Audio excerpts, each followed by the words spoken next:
Jangan lupa subscribe agar tidak ketinggalan kisah-kisah rumah tangga penuh pelajaran setiap hari. Namaku Nadia. Banyak orang berkata, kesedihan paling besar adalah kehilangan orang yang kita cintai. Aku setuju. Tapi ada satu rasa sakit yang jauh lebih dalam. Itu, ketika setelah kehilangan suami, kita justru dianggap sebagai orang asing di rumah yang ikut kita bangun bersama. Dan itulah yang kualami. Suamiku bernama Rizky. Kami menikah selama 7 tahun. Selama pernikahan, kami belum dikaruniai anak. Namun hubungan kami sangat bahagia. Kami membangun usaha toko material kecil dari nol. Aku membantu mencatat keuangan. Rizky mengurus pelanggan. Sedikit demi sedikit, usaha itu berkembang. Meski rumah yang kami tempati adalah rumah peninggalan orang tua Rizky. Semua biaya renovasi, perbaikan, hingga perluasan bangunan kami tanggung bersama. Aku bahkan menjual perhiasan pemberian ibuku demi membantu usaha kami berkembang. Aku tidak pernah menghitung pengorbananku.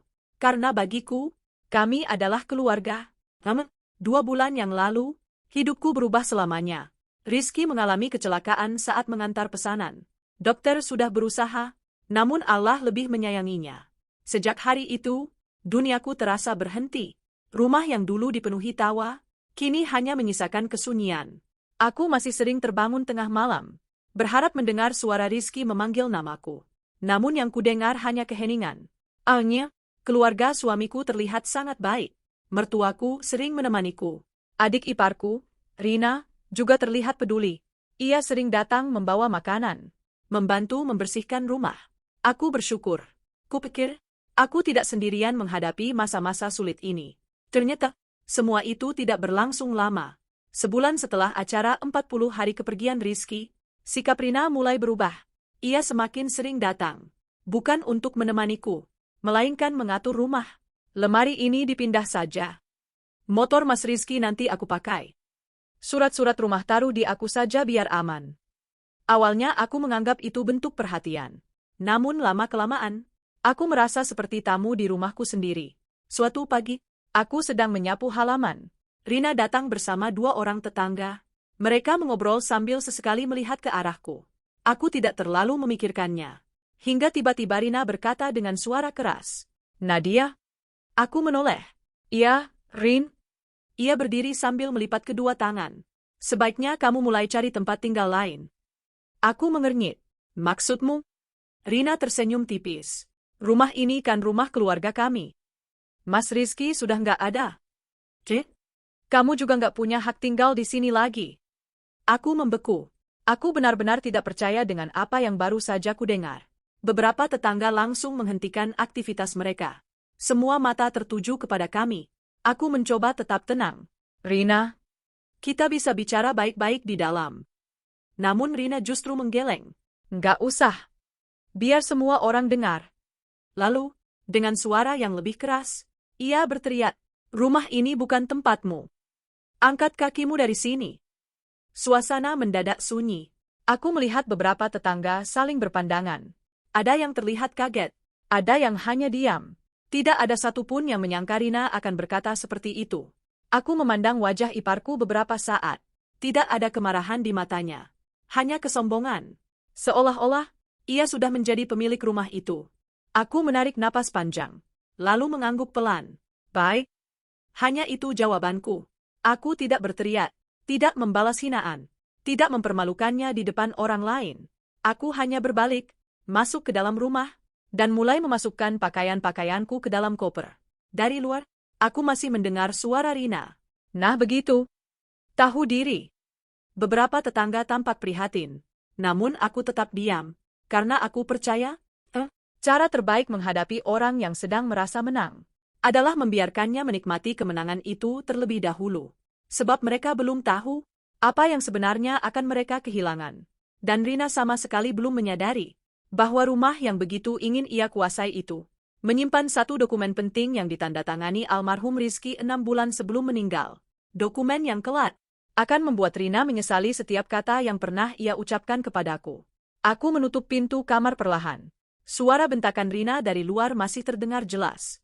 "Kalau sudah selesai beres-beres, jangan lupa kunci rumahnya ditinggal." Beberapa tetangga masih berdiri di depan pagar. Aku tahu, mereka sedang memperhatikanku. Mungkin mereka mengira aku akan menangis. atau berteriak membela diri. Namun, aku justru melipat pakaian-pakaianku dengan tenang. Karena sejak Rizky meninggal, aku sudah belajar satu hal, orang yang sedang dikuasai keserakahan, tidak akan pernah mau mendengar penjelasan. Sambil memasukkan pakaian ke dalam koper, mataku tertuju pada foto pernikahanku dengan Rizky. Aku mengambil bingkai itu, mengusap debu yang menempel di sudutnya. Air mataku akhirnya jatuh. Mas, aku pergi dulu ya. Bukan karena aku kalah, tapi karena aku ingin menjaga kehormatanmu. Aku memeluk foto itu beberapa saat, lalu memasukkannya dengan hati-hati ke dalam tas. Di ruang tamu, masih ada sofa yang dulu kami beli dari hasil keuntungan pertama toko material, meja makan yang kami pilih bersama, lemari pajangan yang setiap sudutnya memiliki kenangan. Semuanya terasa begitu berat untuk kutinggalkan. Bukan karena harganya, tetapi karena setiap benda di rumah itu menyimpan cerita tentang kami. Saat aku sedang mengangkat koper, pintu rumah kembali terbuka. Mertuaku, Bu Ratih, baru pulang dari pengajian. Beliau terlihat bingung melihat koper di ruang tamu. Nadia? Iya, Bu. Kamu mau kemana? Belum sempat aku menjawab, Rina langsung menyela. Mbak Nadia sudah mau pindah. Bu Ratih mengernyit. Pindah? Iya. Aku sudah bilang rumah ini bukan tempat dia lagi. Wajah Bu Ratih langsung berubah. Apa maksudmu, Rina? Rina menjawab dengan santai. Ya memang begitu kenyataannya. Mas Rizky sudah meninggal. Rumah ini milik keluarga kita. Jadi Mbak Nadia sebaiknya mulai hidup sendiri. Bu Ratih langsung menatap putrinya dengan kecewa. Siapa yang menyuruh kamu bicara seperti itu? Rina terdiam beberapa detik, namun kemudian menjawab, aku cuma membela hak keluarga. Aku segera mendekati mertuaku. Bu, tidak apa-apa. Saya sudah memutuskan pergi. Beliau langsung memegang tanganku. Jangan, Nak. Ini juga rumahmu. Aku tersenyum tipis. Terima kasih, Bu. Tapi saya tidak ingin ibu terus bertengkar dengan Rina karena saya. Air mata Bu Ratih mulai mengalir. Beliau memelukku erat. Nadia, ibu benar-benar minta maaf. Aku membalas pelukannya. Ibu tidak salah. Melihat kami berpelukan, Rina justru mendengus pelan. Kalau memang sudah mau pergi, cepat saja. Masih banyak yang harus dibereskan. Aku hanya memandangnya sekilas, lalu berkata dengan tenang. Baik. Tapi ingat satu hal, Rina mengangkat dagunya. Apa? Aku pergi bukan karena kamu mengusir. Aku pergi karena aku memilih menjaga harga diriku. Rina hanya tersenyum sinis, seolah-olah ia merasa menang. Beberapa tetangga mulai menghampiriku. Bu Wati menggenggam tanganku. Nadia, kalau butuh tempat tinggal sementara, rumah saya terbuka. Aku tersenyum haru. Terima kasih, Bu. Pak Yusuf juga berkata, kalau ada yang bisa kami bantu, jangan sungkan. Aku mengangguk. Kebaikan mereka sedikit mengurangi rasa sesak di dadaku. Sebelum benar-benar pergi, aku berjalan menuju ruang kerja kecil milik almarhum Rizky. Ruangan itu sudah lama tidak kubuka. Masih ada aroma kayu dari meja kerjanya. Masih ada kalender yang berhenti di bulan terakhir sebelum kecelakaannya. Aku membuka laci paling bawah. Di sanalah, Rizky biasa menyimpan dokumen penting. Aku hanya ingin mengambil beberapa berkas pribadiku. Namun, saat membuka map berwarna coklat, aku terdiam. Di dalamnya terdapat sebuah amplop putih. Di bagian depannya tertulis dengan tulisan tangan Rizky. Untuk Nadia. Jantungku langsung berdegup kencang. Tanganku mulai gemetar. Aku belum pernah melihat amplop itu sebelumnya. Aku memasukkan amplop tersebut ke dalam tasku tanpa membukanya. Aku tidak ingin membacanya di rumah itu. Aku ingin pergi lebih dulu. Dengan langkah perlahan, aku menyeret koper keluar rumah. Saat melewati pagar, aku berhenti sejenak, menoleh ke arah rumah yang pernah menjadi tempat paling nyaman dalam hidupku. Lalu aku mengucapkan salam pelan. Assalamualaikum. Terima kasih untuk semua kenangannya. Setelah itu, aku benar-benar pergi. Sementara dari balik jendela, Rina tersenyum puas. Ia merasa akhirnya berhasil menguasai rumah peninggalan kakaknya. Namun ia sama sekali tidak mengetahui bahwa amplop bertuliskan, untuk Nadia, yang kubawa itu, berisi sebuah surat dan salinan dokumen yang akan mengubah seluruh keadaan. Dan ketika isi amplop itu dibuka, bukan aku yang akan kehilangan rumah, melainkan Rina yang akan kehilangan semua kesombongannya. Malam itu, aku menginap di rumah Bu Wati. Beliau menyiapkan kamar tamu dengan sangat sederhana. Nadia, anggap saja rumah sendiri. Aku tersenyum sambil menahan air mata. Terima kasih banyak, Bu. Tidak semua orang mau membantu orang yang sedang kesusahan. Bu Wati mengusap bahuku. Yang paling dibutuhkan seseorang bukan uang, tapi tempat untuk merasa aman. Aku mengangguk pelan. Untuk pertama kalinya sejak diusir, aku bisa menarik napas sedikit lebih lega. Setelah Bu Wati masuk ke kamarnya, aku duduk sendirian. Koper masih tergeletak di samping tempat tidur. Perlahan aku mengeluarkan amplop putih yang kutemukan di ruang kerja Rizky. Di bagian depannya masih tertulis jelas. Untuk Nadia, tulisan tangan suamiku. Tanganku langsung bergetar. Aku membuka amplop itu dengan hati-hati. Di dalamnya terdapat 2 lembar surat dan beberapa salinan dokumen. Aku membuka surat pertama. Tulisan tangan Rizky langsung membuat air mataku jatuh. Assalamualaikum, Nadia. Kalau kamu membaca surat ini, mungkin aku sudah tidak ada, atau mungkin aku belum sempat menjelaskan semuanya kepadamu. Aku menutup mulutku. Tangisku mulai pecah. Seolah-olah, suamiku sedang berbicara langsung kepadaku. Aku melanjutkan membaca. Terima kasih sudah menjadi istri terbaik. Selama 7 tahun, kamu tidak pernah mengeluh meski kita memulai semuanya dari nol. Kamu menjual emas pemberian ibumu untuk membantu usahaku. Kamu bekerja dari pagi sampai malam tanpa pernah menghitung pengorbananmu.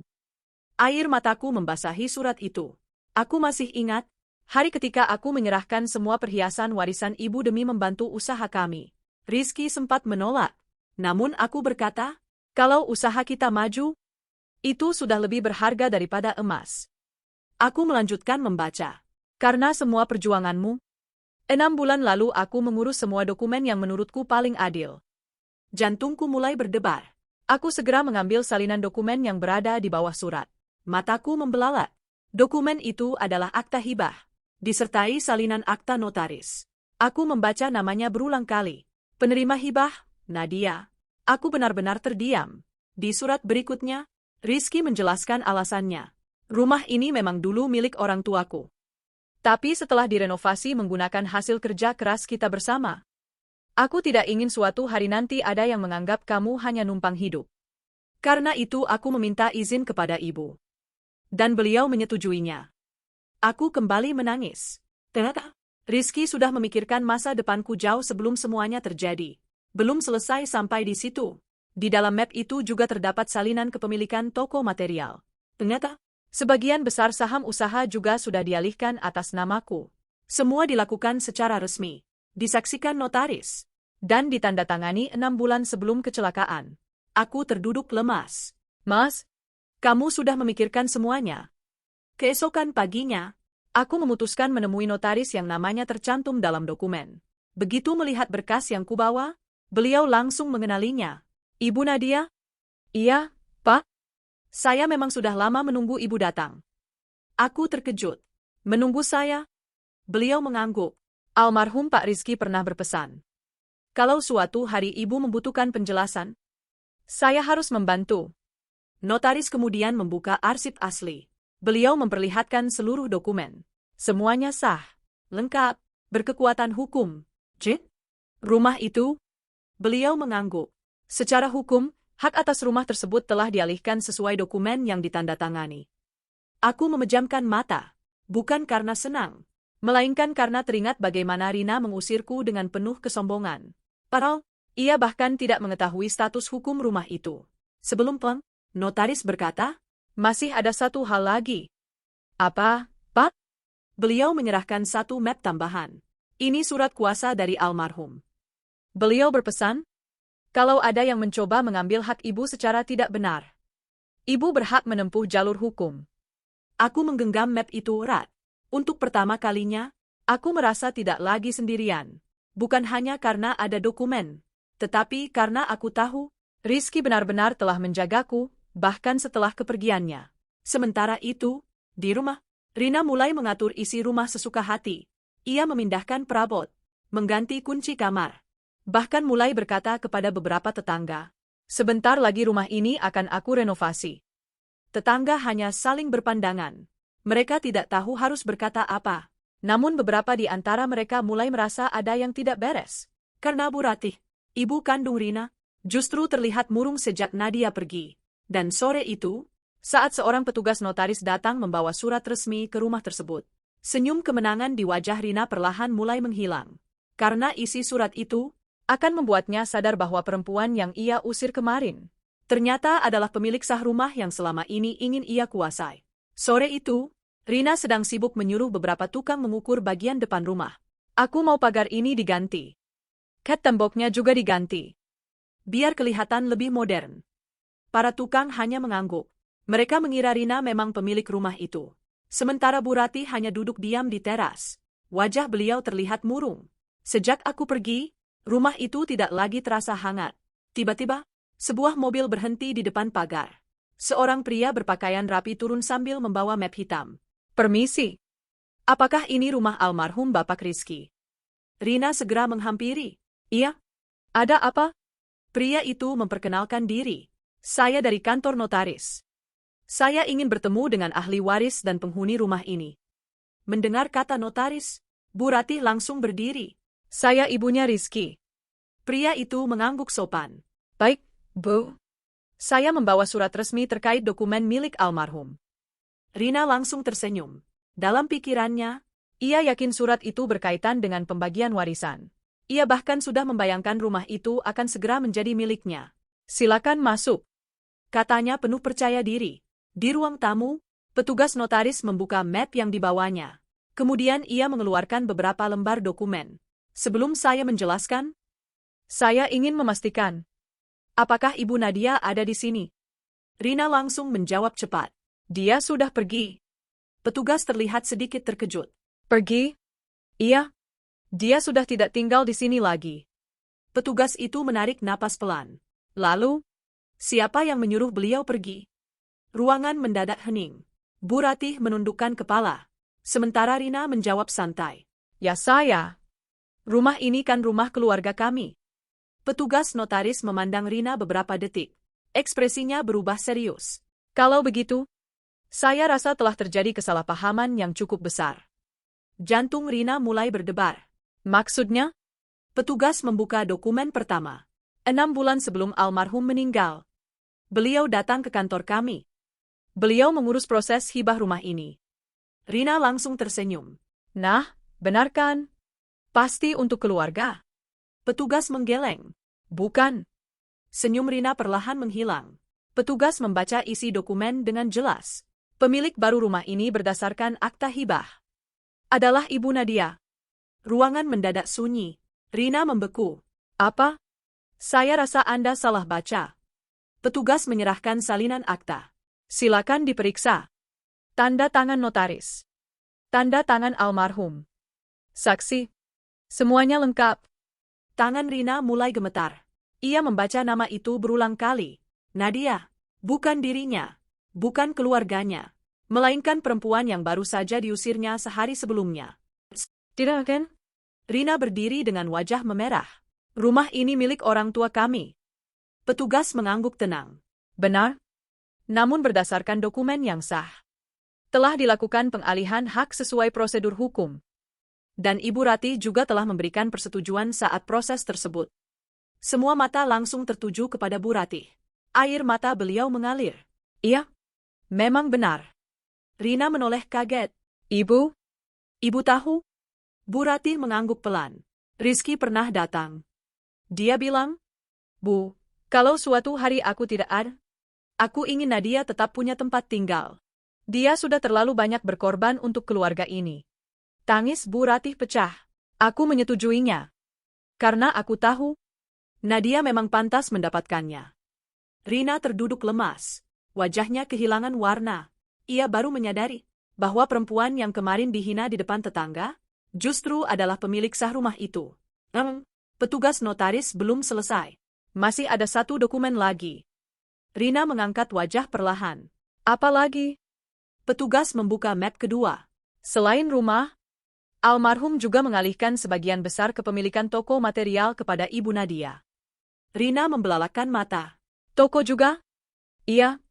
Seluruh dokumen telah sah secara hukum. Kini, tubuh Rina benar-benar lemas. Selama ini ia berpikir, dengan mengusekku, ia akan mendapatkan rumah sekaligus usaha milik kakaknya. Ternyata, ia tidak mendapatkan apa-apa.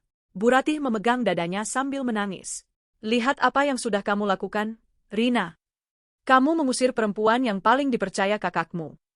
Kamu mempermalukannya di depan tetangga. Pak, rumah itu sudah menjadi haknya. Rina mulai menangis. Untuk pertama kalinya, kesombongannya runtuh. Malam itu, Rina mencoba menghubungiku berkali-kali. 1 panggilan, 2 panggilan, 10 panggilan. Tidak ada yang kuangkat. Kemudian, sebuah pesan masuk ke ponselku. Mbak Nadia, tolong pulang. Aku ingin minta maaf. Aku membaca pesan itu, lalu mengunci kembali layar ponsel. Karena ada luka yang tidak bisa sembuh hanya dengan 1 kalimat maaf.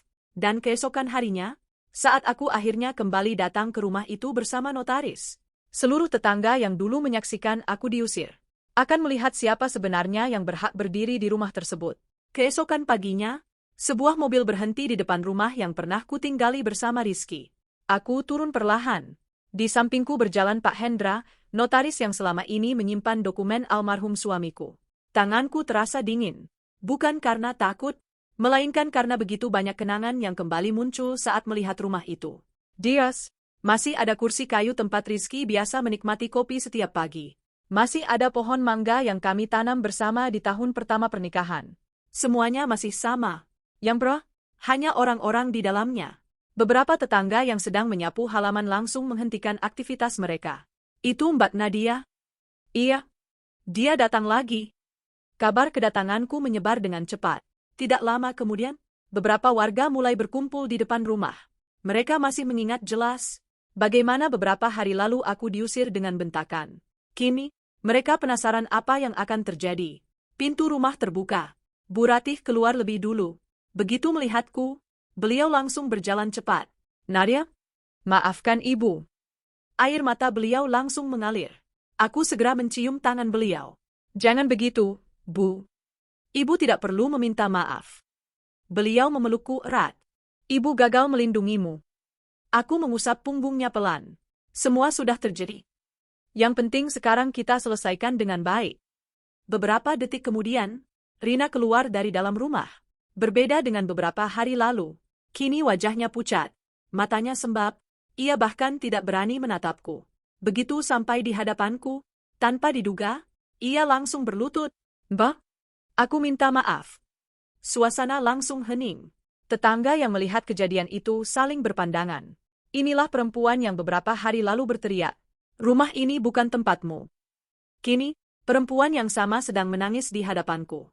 Rina menangis terseduh-seduh. Aku salah? Aku serakah. Aku pikir Kak Rizky tidak pernah memikirkan Mbak. Ternyata, aku yang tidak mengenal kakakku sendiri. Aku tetap diam. Kuberi kesempatan ia menyelesaikan semua yang ingin diucapkannya. Aku malu. Aku mempermalukan Mbak di depan tetangga. Aku bahkan mengusir pemilik rumah ini. Tangisnya semakin keras. Kalau Mbak mau marah, mau membenciku, aku terima.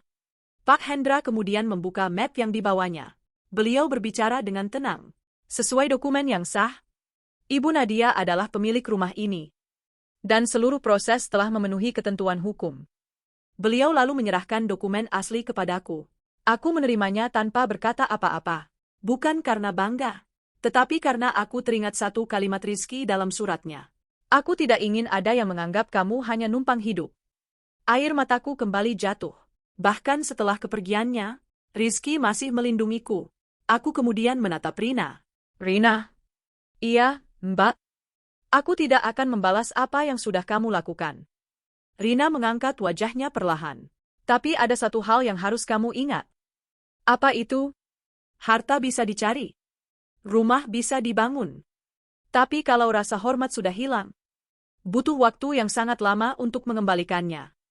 Rina kembali menangis. Aku mengerti. Aku lalu menoleh kepada para tetangga. Terima kasih. Karena beberapa dari bapak dan ibu tetap bersikap baik kepada saya waktu itu. Bu Wati tersenyum. Kami hanya mengikuti hati nurani. Pak Yusuf mengangguk. Orang baik tidak seharusnya diperlakukan seperti itu. Aku tersenyum haru. Masih ada orang-orang yang memilih diam bukan karena setuju, tetapi karena berharap masalah keluarga bisa selesai dengan baik. Setelah suasana sedikit tenang, aku membuat sebuah keputusan. Bu Ratih. Iya, Nak.